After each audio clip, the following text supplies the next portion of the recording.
هو الإنسان هذول اللي يذكروه عقب موته حقيقة. لو واحد يتوفى من يبكي عليه؟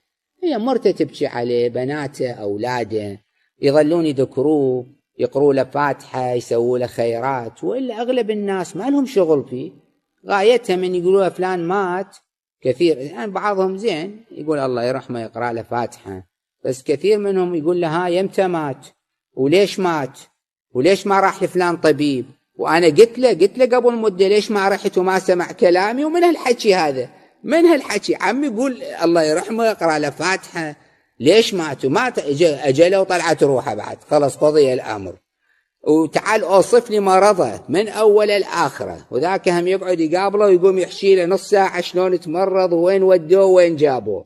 هذه فايدة بيها مصلحة؟ لا. عموما اللي ذكره أهله هذه خلي يحطها بباله، يوم اللي يقسوا وياهم خلي يفكر يجي يوم هو يتوفى ذولا يجون على قبره، هؤلاء يبكون عليه يذكرونه، فيلين معهم المقال